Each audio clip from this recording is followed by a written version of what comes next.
beautiful day to get better. You know, that's all we can do.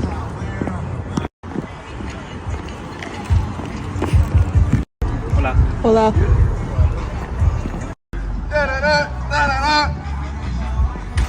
Yeah.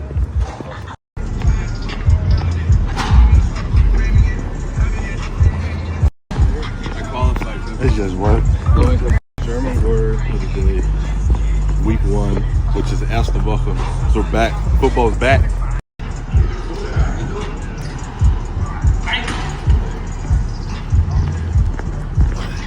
Scared tech. We trying to get to it. Whenever it is. I was at the Marriott smoking Black Mile in the elevator. Made decisions when no man can save them.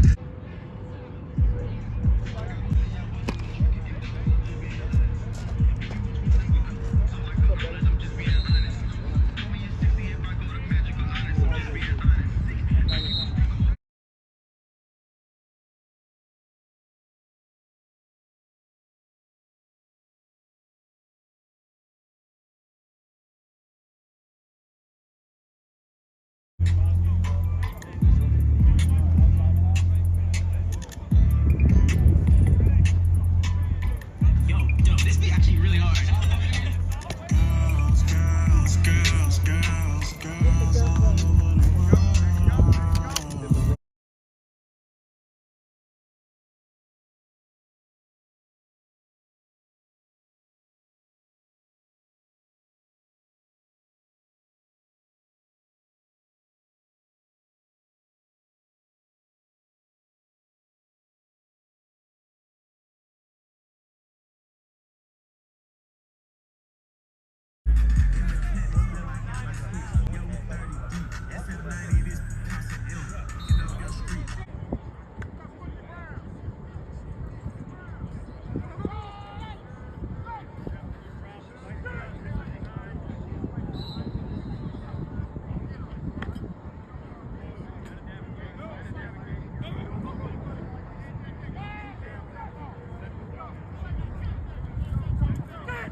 All right, moving on to the injury report, the first injury report of the 2025 season.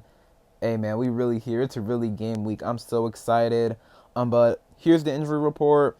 Wednesday, September 3rd. At the top, you see Zach Ertz. Obviously, every single Wednesday, this is how it was last year, but every single Wednesday is a rest day for Zach Ertz.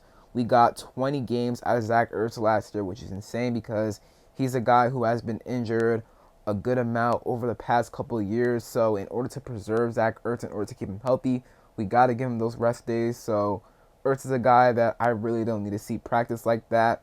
As long as he continues to be a good target and safety blanket for Jaden Daniels on Sundays, then I'm good with Zach Ertz. And he obviously is getting a rest day every single Wednesday. Limited Dorrance Armstrong knee injury. Not concerned about that. He should be good to go for Sunday. Noah Brown, he's been dealing with a knee injury all summer long. That's why we haven't seen him much. DK said last week that he's progressing well, but he's still listed on the injury report, but I expect Noah Brown to be fine. Jonathan Jones is another guy who has been injured this offseason during training camp. Barely saw him in training camp or didn't hear much about him during training camp and didn't see him at all in the preseason. He's dealing with a hamstring injury. He was limited today, but I expect him to be good to go for Sunday. And then Matt Gay, illness, Marcus Mariota, Achilles tendonitis. Those two guys were full participants today, so they should be just fine for Sunday's game. And then as for the Giants injury report, there's only one guy on here, and that is Andrew Thomas, who's dealing with a foot injury, and he's been dealing with that all training camp long. That's why he didn't participate in training camp at all, if I'm not mistaken. He was limited today. Sounds like he should be good for Sunday's game. We'll keep track and an eye on him, but that's an injury he's been dealing with all offseason long. Hasn't participated much in practice for the Giants. However, he was limited today, so that may, be a good sign that he'll be good to go for Sunday's game for the Giants. So both sides, us and the Giants, relatively healthy. All the guys on our injury report, I expect all those guys to be good to go for Sunday's game. All right, now I want to get to some of the things that DQ and Jaden talked about in their press conferences. DQ and Jaden talk every Wednesday. DQ talks on Friday as well on a game week. And then the coordinators, Cliff and Joe Wood Jr., they're going to talk tomorrow. So definitely we'll talk about what they talk about tomorrow. But Dan Quinn, he talked about Jaden Daniels and how he has a rare focus about him. Well, Jaden has a rare focus, like he's just focused on the game of football, keyed in. I know an article just came out and it talked about Jaden missing out on endorsement opportunities to just focus on football. And it's like, this is the reason why I just don't understand the talk about him potentially regressing. Like, this guy is always focused on ball. He loves ball. That's the thing he loves the most. Like, he is such a football fanatic. Like, I just don't see how he's going to take a step back this year, as some people do, right? So, that's what DQ had to say about Jaden. Nothing we already ain't knew. Jaden is locked in. He is ready for week 1 and this season as a whole. DQ talked about what stands out about the Giants D-line, and he said, their speed on the edge, obviously with Kayvon Thibodeau, Brian Burns, Abdul Carter. Abdul Carter's a freak, man. He's so fast. He's so quick.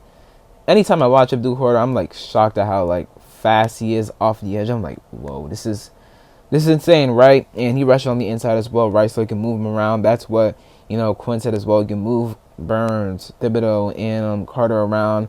And then he highlighted Dexter Lawrence as well, obviously, who's a really good pass rusher, has juice there, and pretty good at run defending as well. So, their D-line is going to be a challenge for us week 1. And our O-line has to be prepared, and I believe they will be prepared for the challenge. Now let's go over what Jaden has to say. Jaden, he keeps his press conferences not too long, 7-8 minutes, 6 to 8 minutes. He's just a cool guy. Doesn't love talking to the media, but I feel like you can tell. But just want to talk about a couple of things he said. He said when asked about the expectations surrounding the team, he said, quote, interesting. That's literally what he said. But then he added on, he doesn't listen to what people outside the team has to say about expectations around the team. And yeah, that's the case with all the guys on the team. They don't listen to the outside expectations.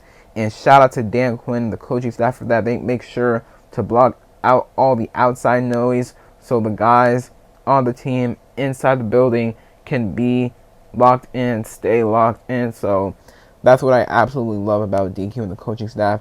They make sure these guys are always locked in. Jaden talked about the veterans, us adding more veteran experience, those guys really being bought in to the process, to the team. And obviously we've seen that, with Von Miller, with Laramie Tunsil, with Debo Samuel, with Bobby Wagner, Zach Ertz. Those guys are absolutely bought in. And, this vet experience is great because not only are those guys still performing at a really good level, but they can also teach younger guys as well. And then Daniels talked about Josh Connolly and said that he's really competitive and people are going to see what he's really made of. So I'd love to hear that about Josh Connolly. Jaden talk about Josh Connolly, and he'll have a tough assignment week 1, going up against Abdul Carter and Brian Burns. But, I feel like this is a guy who will be our franchise right tackle for the next 7 to 10 years.